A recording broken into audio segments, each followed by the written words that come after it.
Lesson 4 in Unit 3 deals with dividing polynomials. We're going to split this into two parts. The first one, we're going to do a traditional division, like long division, as you would have done in elementary and middle school. But we're going to do it with polynomials. And so some of the algorithm and the process that we use for long division is probably forgotten, and that's okay. We're going to do some examples and see some of that work that you would have done in elementary grades, and then we're going to use that to model how we would divide with polynomials. Now, I understand with some of our newer approaches to Common Core math and how we explain division at the elementary grades, it might seem a little bit different than the algorithm that you'll see here, and that's okay. The next time that we're together, the next part is going to be dividing using what's called synthetic division, and that might feel a little bit more comfortable for us. But we're going to try to work through some of the process of dividing polynomials using long division, but contextualizing it in what we did with our arithmetic back in the elementary grades. And so we would have these expressions where it would say, take this big number and divide it by this smaller number. This is our dividend, and this is our divisor. Our dividend divided by the divisor, and then our answer is called the quotient. That's just some of that vocabulary from elementary grades. You don't need to necessarily remember all of that, but if I mention divisor or dividend or quotient, you need to make sure that you know what those words mean. You're not going to be asked to write them or recite them. But in order to do this, we use some multiplication, we try to undo some multiplication, we use a lot of subtraction. You might remember that division is just fast multiplication. I'm sorry, it's just fast subtraction, like multiplication is just fast addition. And the way that we would write long division is we would write out these numbers in this format, and we would say, all right, how much, instead of finding out how many 6's go into 882, we'd start with something simple that we would know from our second grade times tables, right? How many times does 6 go into 8? Well, it goes in one time. When really what we're counting is how many times does 6 go into 800, and we're going to start with 100 times, right? But we're going to write it in that 100s place, all right? Even though obviously it goes in more than 100 times. So 1 times 6 gives us 6, and we'd write that down here, and then we would take our difference. But again, we're kind of ignoring these numbers 8 and 2 for just a little bit, and we're understanding that when I subtract, we're doing 8 minus 6 to give us 2, but then your elementary school teacher would say, and then we drop down this 8. All right, we copy it down, we drop it down. And so again, it's a little bit weird, like these algorithms and processes that we've used for generations. If you ask your parents or grandparents, how do we do long division, they would remember all of these steps, I'm guessing. And so for those of us on the calculator side of the world, we're like, we just use a calculator. We won't be able to do that with polynomials, so we have to understand the mechanisms that we would use or the algorithms that we would use. So now we ask the question, how many times does 6 go into 28? Well, 28 divided by 6 doesn't divide evenly, but we do know that there would be 4, right? 6 times 4 is going to get us to 24, whereas 6 times 5, that's too much, that would get us to 30. So we're going to say 4 here, and then when we subtract, 28 minus 4 gives us 4, and again, we drop down the 2. All right, we copy that number down. Now, when we do this, we find out that how many times does 6 go into 42? Oh, it goes in 7 times. 7 times 6 gives us 42, and the remainder is 0. Now, if the remainder is 0, that means that this is exactly 147. The quotient, 882 divided by 6, is 147. What we understand is we know that that also means that 882 is equal to 6 times 147. These statements are equivalent statements, all right? They mean the same thing, but if I don't know what this quotient is, I don't know if 6 is actually a factor of this number, all right? Over here, 4 dividing into 937. So again, what we know, we know this isn't going to be, it's not going to work out because it's not an even number, so it's not going to work out perfectly. But how many times does 4 go into, just look at the 9, 4 goes into 9 twice, it gives us 8. We're going to subtract, it gives us 1, drop down to 3. How many times does 4 go into 13? It goes in 3 times, 3 times 4 is 12. We subtract, we get 1, we drop down to 7. How many times does 4 go into 17? Well, it goes 4 times. 4 times 4 makes 16, and we get a remainder of 1. Now, whenever we would get this remainder of 1, there were maybe 2 approaches that we would use in our elementary grades. The way that we're going to address this now is we're going to put that remainder over our denominator, or over our divisor. All right? So when I say that there's a remainder of 1, that means that 234 and 1/4 multiplied by 4 is going to give us 937.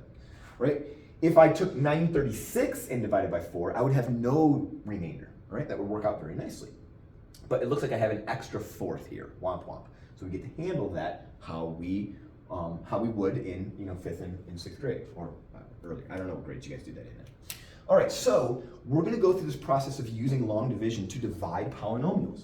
And I have maybe too many examples here, all right? And so I apologize if this is longer, but I'd rather err on the side of additional examples than have folks be confused on how to do long division with polynomials. So I have an extra example in here.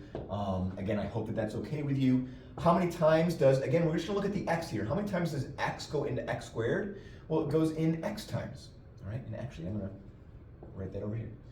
X goes into x squared x times. X times x gives me x squared. X times 3 gives us negative 3x. Now, what we did before is we had to subtract. So if I want to subtract, I have to subtract this correctly. X squared minus x squared is going to give me 0. 3 minus negative 3 x's, right? 3x's minus negative 3 x's is going to give me positive 6 x's, and I'll bring down this negative 12. Okay? Now, how many times does x go into 6x? Just ignore that for a minute. X goes into 6x 6 times. 6 times x gives us 6 x's. 6 times negative 3 gives us negative 18. When we do our subtraction, we are going to put these parentheses. So we do 6 minus 6 to get 0 x's. Negative 12 minus negative 18 gives us a positive 6. And x does not go into 6. This is our remainder, which we will put as our remainder over our divisor. All right? That might look new to us, and that's okay. But this tells us that these two don't multiply to give us this. But this times this does. This also means that x minus 3 is not a factor because it doesn't divide without a remainder. All right? If we were to factor this, x minus 3 would not be one of the factors. Okay? Let's keep that going over here. X minus 4, 2x squared minus 9x plus 4. If you want to work this on your own, go ahead and pause the video and do that. How many times does x go into 2x squared? Well, it goes in 2x times. 2x times x makes 2x squared. 2x times negative 4 is negative 8x's. When we subtract, we have to put our parentheses there. 2x squared and 2x squared makes 0. Negative 9x minus negative 8x is negative 1x, and drop down the plus 4, which means that I have a negative 1 times x gives us the opposite of x. Negative 1 times negative 4 gives us a positive 4, so that when I subtract those, this thing minus itself gives me 0 remainder, which means that these have divided evenly. If I were to take x minus 4 multiplied by 2x minus 1, it would equal this quadratic right here. If I were to factor this quadratic, I would get these two factors as the things that multiply to give me 2x squared minus 9x plus 4. All right? So when there's no remainder, that's a good thing. When there is a remainder, it's not that it's bad, it just means that these things are not factors. All right? Over here, let's do a little bit more. And like I said, I'm going to do these. I'm just going to work through these. It just takes a little bit longer. If you need to do the video in 2 times, that's fine. But I think that seeing it done and maybe even predicting what your answer is going to be before I do it for you might be, again, beneficial. Here, we've got cubed, squared. Oh, and then we have a constant. So here, we need to make sure that we include the linear term as 0 x's. All right, that's going to be really important so we can use it as a placeholder. And so how many times does x go into 2x cubed? Well, it goes in 2x squared times. 2x squared times x makes 2x cubed. 2x squared times negative 4 gives us negative 8x squareds, and we are going to subtract. This gives us 0x cubes. This gives us negative 1x squared, and then I've got 0 x's and 21. How many times does x go into negative 1x squared? Well, it goes in the opposite of x, negative 1x times. Negative 1x times x gives us the opposite of x squared. The opposite of x times 4 gives us 4x's. I don't have anything for that term. We are going to subtract, which means this minus negative that, right, gives us nothing. 0 minus 4 gives us negative 4x, and then drop down to 21. I need a negative 4 to give us negative 4x's and a positive 16. When I subtract those, I get 5. I don't know if you can see that 5 on the screen. Yeah, you can, but just barely. This is our remainder. X can't go into 5, so we have this remainder, which we're going to write as that over our divisor, that remainder over our divisor. All right, over here. Again, see if you can do this and not wait for me to do it. Be aware that you've got no x squareds here. And let's go ahead and do this division. So we know that this is going to require 2x squareds to make 4x cubes. It's going to be negative 6x squared. When we subtract, we get positive 6x squared minus 1x plus 3. I need positive 3x's to get positive 3x squareds. This is a negative 9x's. When I subtract, I get positive 8x's, which means that I need 4 to get my 8x's, minus 12. And when I subtract, I get 15. So I have a remainder of 15 over that denominator. So plus 15 over 2x minus 3. This is your long division process. And I think it's really important to kind of see that worked out step by step.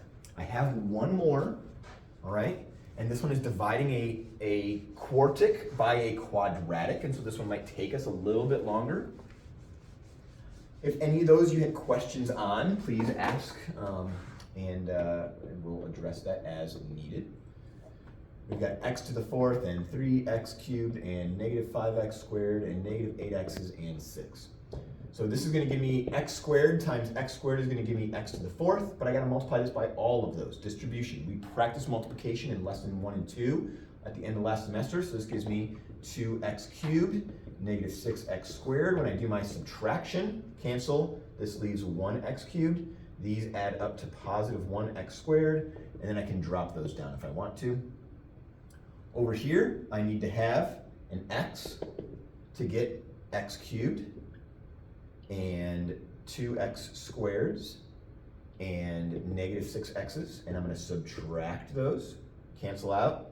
The opposite of 1x squared, negative minus a negative is going to be, we're going to have a negative 2x's, and then 6 is here, which means that I just have a negative 1 times this nastiness gives me, the opposite of that.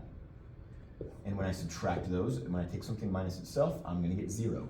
So this means, here's what's really important to note. If I don't have a remainder, that means that x squared plus 2x minus 6 multiplied by x squared plus x minus 1 is equal to our dividend, what we started with.